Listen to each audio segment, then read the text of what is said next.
আসসালামু আলাইকুম। আশা করি সবাই অনেক অনেক ভালো আছেন।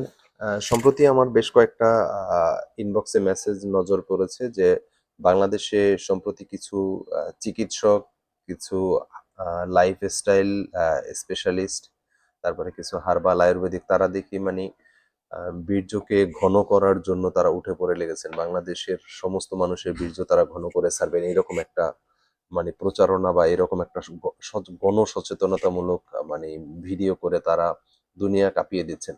আর বাংলাদেশীরাও সেটাকে মনে করতেছে যে হ্যাঁ, ঘনবীর্য এটাই মনে হয় স্ট্যান্ডার্ড।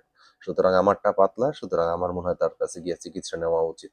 এইরকম বাংলাদেশে অজস্র আ কুসংস্কার মানে যেটা হওয়া উচিত যেরকম তার অপোজিট সিনারিওকে স্ট্যান্ডার্ড তৈরি করে বাংলাদেশের বা লাখো কোটি মানুষকে রোগী বানায়া ছাড়তেছে এইসব কোয়াক বলবো না মানে কি বলবো মানে অসভ্য কিছু চিকিৎসক এবং কিছু হার্বাল আয়ুর্বেদিক বা লাইফ স্টাইলিস্ট যারা আছেন তারা।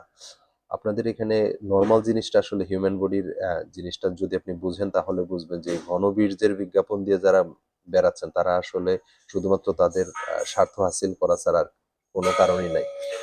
হিউম্যান বডির যে সিমেন যাকে বলি বাংলায় যাকে বীর্য বলা হয়, তার মূলত ৩ টা কম্পোনেন্ট বা ৩ টা উপাদান থাকে। একটা উপাদান হলো শুক্রাণু বা যাকে আমরা বীর্য বলে থাকি বা যাকে আমরা মেডিকেল টার্মে স্পার্ম বলে থাকি। আ সেকেন্ড যে কম্পোনেন্টটা আছে, সেকেন্ড কম্পোনেন্টটা হলো সেমিনাল ভেসিকলের যে ফ্লুইড এটাই প্রায় 60%। আর আরেকটা থার্ড যে কম্পোনেন্টটা থাকে সেটাকে বলা হয় প্রোস্টেট গ্ল্যান্ডের ফ্লুইড। এটা 40% এর মতো। ওভারঅল এই কম্পোনেন্ট ৩ টা মিলেই হলো আমাদের পুরুষের বীর্য তৈরি হয়।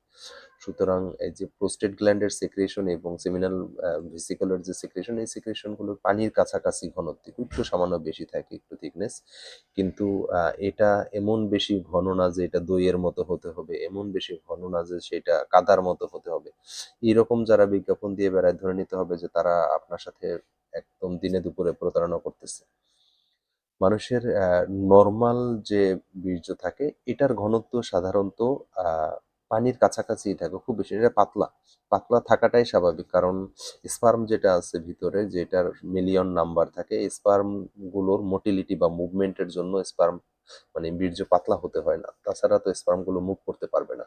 কারণ স্পার্ম গুলো মায়ের যে জেনিটাল ট্র্যাক্ট এ যেখানে যায় সেখান থেকে যে যেখানে গিয়ে সে ফার্টিলাইজেশন করবে বা বেবি তৈরি করবে সেখানে যাওয়ার জন্য তার নির্দিষ্ট পরিমাণে একটা দূরত্ব অতিক্রম করতে হয়। এই অতিক্রম করার জন্য যদি সেটা খুব বেশি ঘন হয় স্পার্মটা তাহলে তো স্পার্ম মুভ করতে পারবে না।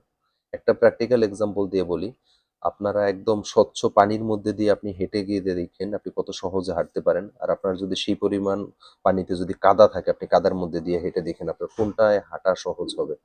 নিশ্চয়ই যেখানে স্বচ্ছ পানি থাকবে সেটার মধ্যে। সুতরাং স্পার্ম যদি পাতলা হয় সেখানে স্পার্মের মোটিলিটি অনেক ভালো থাকে। যেখানে স্পার্ম অনেক বেশি ঘন বা স্পার্মের হাইপার ভিসকোসিটি থাকে সেখানে স্পার্ম ঠিকমতো মুভ করতে পারে না। সুতরাং সেটা মানে নরমাল কন্ডিশন না বরং সেটা ডিজিজ।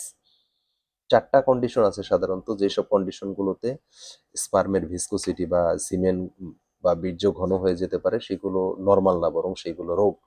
যেমন সর্বপ্রথম একটা কন্ডিশন কারো যদি বডি সবসময় সিভিয়ারলি ডিহাইড্রেটেড থাকে তাহলে প্রোস্টেটিক এবং সেমিনাল ফ্লুইডের সিক্রেশন কমে যায়, তাদের ক্ষেত্রে স্পার্ম এবং ঘন হতে পারে। ২ নাম্বার হলো দেখা গেল কারো যদি স্পার্মের মধ্যে মানে সিমেনের মধ্যে অনেক বেশি লিউকোসাইট অথবা ইনফ্ল্যামেটরি সেল থাকে তাহলে দেখা গেল যে স্পার্মের ঘনত্ব বেড়ে যায়। ৩ নাম্বার হলো কারো যদি জেনিটাল ট্র্যাক্ট ইনফেকশন থাকে, গনোরিয়া বা এইসব টাইপের ইনফেকশন থাকে তাদের দেখা গেল যে বীর্য ঘন হয়। আর ৪ নাম্বার কন্ডিশন হলো দেখা গেল যে বডির মধ্যে আপনার ওভারঅল স্পার্মের কনসেনট্রেশন অনেক, অনেক বেশি। অথবা দেখা গেল একটা দীর্ঘ সময় ধরে আপনার ইন্টারকোর্সের গ্যাপ হয়ে গেল। সেক্ষেত্রে দেখা গেল যে আপনার এই বীর্য ঘন হতে পারে। সুতরাং এইগুলো কিন্তু কোনটাই নরমাল কন্ডিশন না। সুতরাং কেউ যদি এই স্পার্ম ঘন করার পিছনে মানে রীতিমতো যুদ্ধ ঘোষণা করে লেগে পড়েন এবং অনেকে দেখি এই ওষুধ খাবেন, এই ফল খাবেন, এই হাবি খাবেন, এই জাবি খাবেন, এগুলো বলে বিশাল বিজ্ঞাপন দিয়ে মানে দেশের কোটি মানুষকে রোগী বানায় ফেলছে। অথচ যেটা তাদের ছিল সেটাই নরমাল। অ্যাবনরমাল একটা জিনিসকে মানে স্ট্যান্ডার্ড করার চেষ্টা করতেছে। আশা করি আপনারা আপনার কথাটা বুঝতে পেরেছেন। সুতরাং যারা এই বীর্য ঘন করার পিছনে আপনাদেরকে উদ্দীপনা দিচ্ছে এবং তাদেরকে চিকিৎসা নেওয়ার জন্য আপনাদেরকে বারবার স্টিমুলেশন দিচ্ছে, সেই সব প্রতারকদের থেকে আপনারা দূরে থাকবেন। আশা করি এটা আপনাদের জন্য ক্ষতির চেয়ে উপকার বেশি হবে।